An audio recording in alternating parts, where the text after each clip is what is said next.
Hello दोस्तों, नमस्कार। हमारे चैनल में आप सभी का स्वागत है। आप सभी के बीच एक कजरी गीत लेके आए हैं। जैसा लगे कमेंट बॉक्स में ज़रूर बताना और हमारे चैनल को लाइक सब्सक्राइब जरूर करना। वीडियो को फुल वॉच करके देखना प्लीज़ दोस्तों।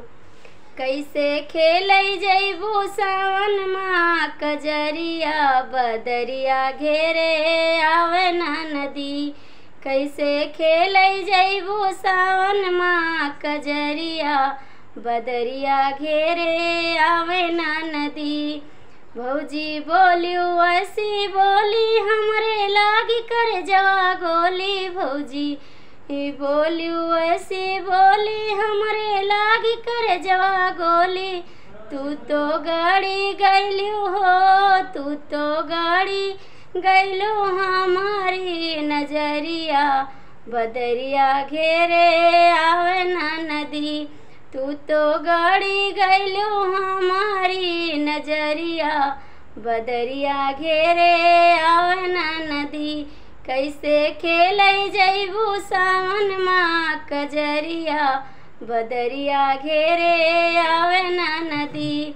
तोरे संग ना सहेली चलियो रही अकेली।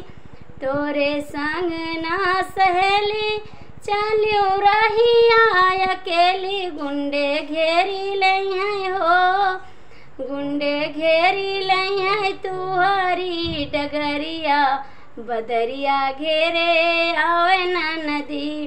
गुंडे घेरी लई तुहरी डगरिया बदरिया घेरे आवे ना नदी।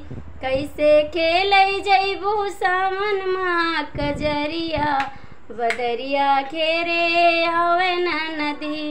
एक तो बारी उमरिया दूसरे चमके बिजुरिया। एक तो बारी उमरिया दूसरे चमके बिजुरिया। तीसरे मारी दई है हो, गुंडे मारी दई है तुहरी नजरिया बदरिया घेरे आवे ना नदी।